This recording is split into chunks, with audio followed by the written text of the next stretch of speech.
this way down, ignoring Chris Harrison for a minute. Look, Thom Beers, you saw the credits. What he's done with Deadliest Catch, I saw in the press, so I'm plagiarizing that every episode is a 44-minute movie. And he has truly raised the bar on alternative television with that series.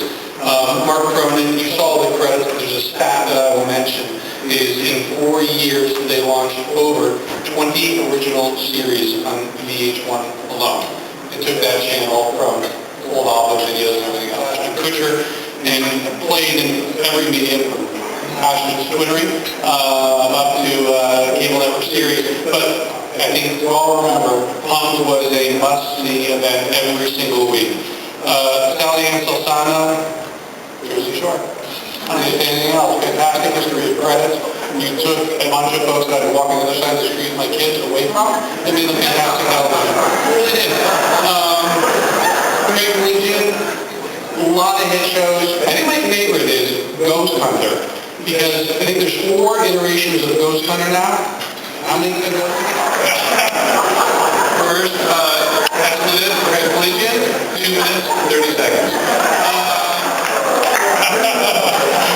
Turn his mic off now. Okay, Randy Jackson, look, went for a place that we thought maybe there's a demo there, maybe people are going to care about a dance like this. He knew it, he laid on the sword, he and his partners Rob Lee and the Schwartzes and Lance Klein forced that thing on the air. And MTV now reaps the benefits of it. Our moderator, to my left, Mr. Chris Harrison, has finally become the busiest guy in television. He is the only person I know in this room, and maybe one in the country, that has 3 network series, Bachelor, Bachelorette, Bachelorette coming up. He was the mainstay anchor for TV Guide channel. Panelists, and our esteemed moderator, Mr. Chris Harrison. All right. Thank you, Sean. We look to primarily how to replicate it in cable, which has 2 revenue streams.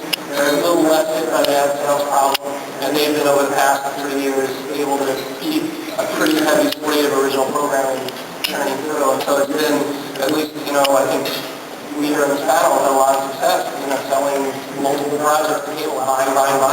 Years ago, just a quick question, a quick thing. I worked for Ted Turner for 11 years. I remember one day Turner walked in and he said, boys, I love it. You can make money on that cow. You can make money on every other cow. Even the move. That's it. I also think it's about finding something in the people want to be entertained still by TV, right? So whether it's cable or there's probably 20,000 channels on right now, I don't even know.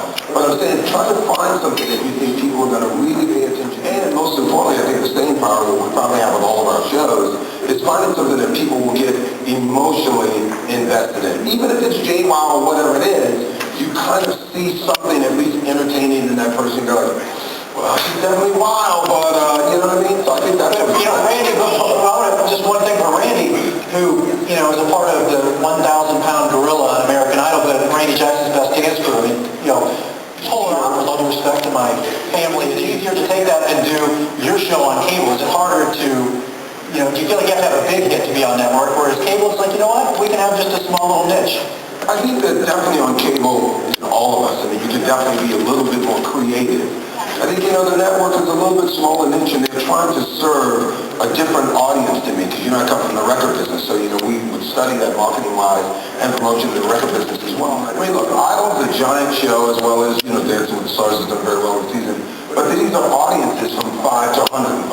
That's not quite what you get on cable, so that's why those shows are huge and bigger than life, because network serves everyone. And one of the things I'm really happy about with Idol and with Dance Crew is that it's great family programs. Even though, Kyle sometimes thinks this is kind of corny, because, from the music side, when somebody says to you, well, it's one of the few shows I can watch with my whole family, when you're from the music side, it's like, that's not quite cool, is it? You know what I'm saying? But, I never get that. But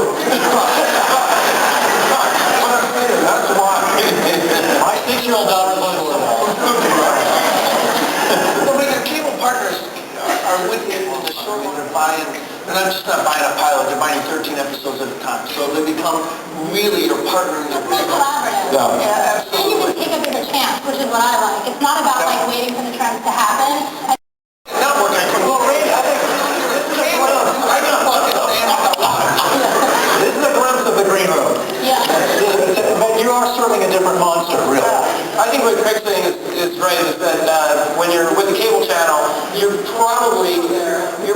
big fish in that pond.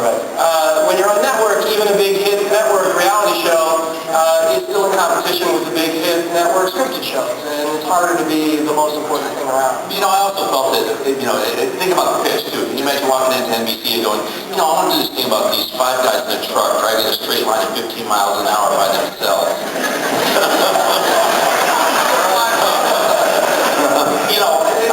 It doesn't big picture anything. It doesn't work. I think they have room at 10 o'clock now, though, right? Pop out with the Asian bisexual hooker. I mean, that's what we're That's not really good fit. But I always thought the other part of that,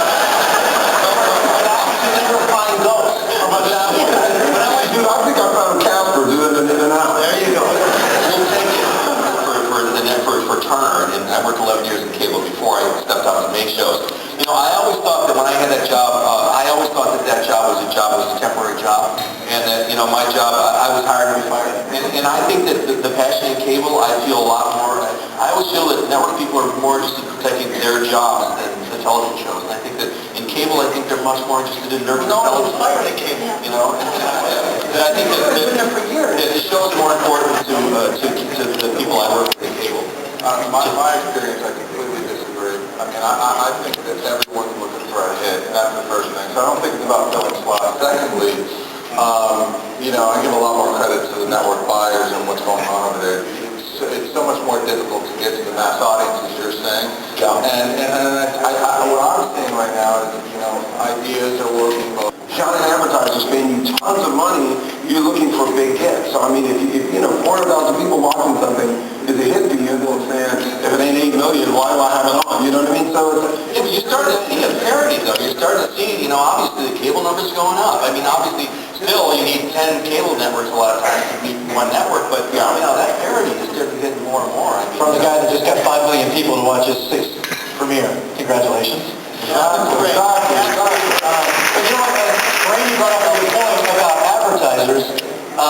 And Sally Ann, not to jump up to your shift here, but do you worry about that? I mean, I know you very well. You and I work together, and the shows you've gone out and done, you don't mind anything. But do you ever worry, is there ever a point where you're like, mind this? There isn't. At the end of the day, everyone wants a hit. But I also think, listen, my job is to get what it is in the field. And then you work with the network to put the show together that's going to make it. So it is a collaboration. I'm saying, let's go for it. And even with the show like Jersey Shore, we came back and there was all these rules about how we're going to edit it, what are we going to do. And then finally I got a call from the president of the network that was like, just give me the cut you want to give me. Give me the show you want, and then let me pull you back. Do not pull yourself back. And from there, we came, which I think is good. Did we lose some advertisers? For sure. I have a list in the control room, not one.